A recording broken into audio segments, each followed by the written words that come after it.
without putting any NATO soldier or any US soldier in harm's way. So this is really something that is in our interest to continue to do. And not only continue to do, but to do more, to step up, and to ensure that we do it in a predictable, robust way for the long haul. That's exactly also why we are now discussing how can we establish a more robust and institutional NATO framework around this support, to make it more predictable, more long-term, and also to ensure fair burden sharing. But while we are, of course, discussing this as NATO, and I expect a decision by the summit, I welcome the fact that we have now agreed to start planning. Of course, we need also immediate support, and therefore I urge allies to continue and to step up to make national contributions. Recently we have had the German announcement of 576 million euros to support the Czech initiative for more ammunition. Sweden, our newest ally, have just announced 800 support to deliver 800 to support the Czech initiative to deliver 800,000 extra artillery shells, and also other allies have announced more support for the Czech initiative. So there are constant new announcements by different NATO allies. Thank you. Over to Irina, Interfax. Okay,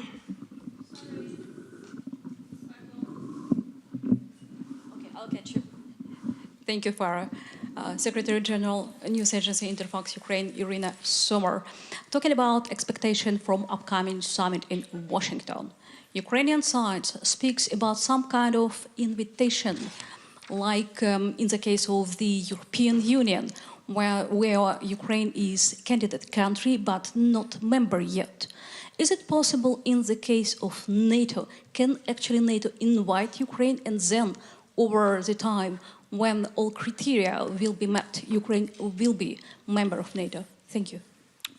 So all allies agree that Ukraine will become a member. All allies agree that we need to continue to move Ukraine closer to NATO membership. We made important decisions last year. We are implementing those now with the removal of the membership action plan.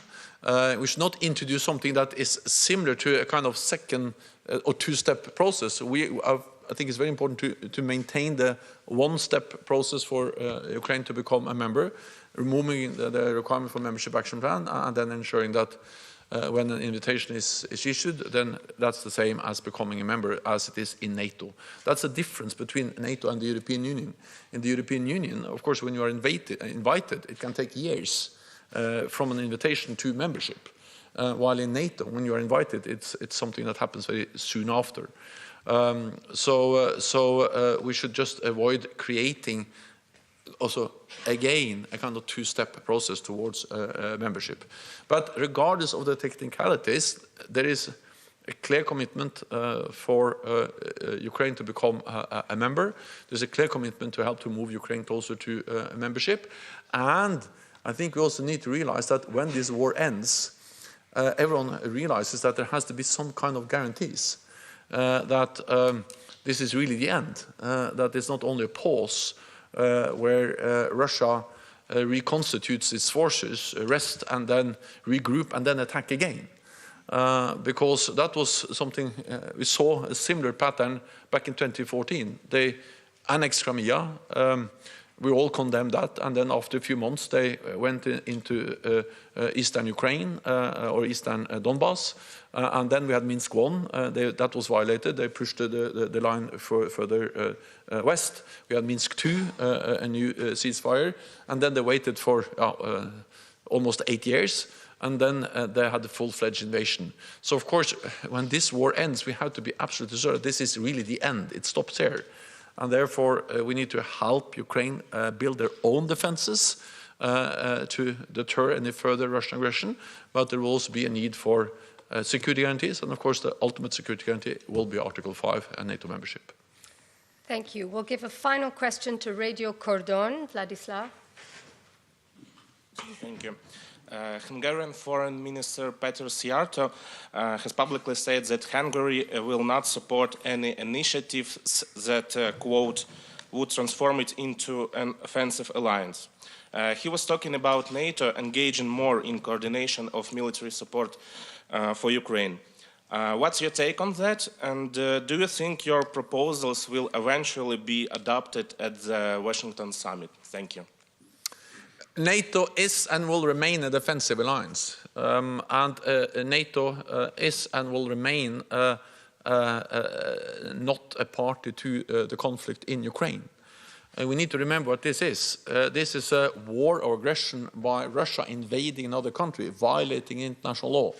And then Ukraine has the right, according to international law, to defend itself.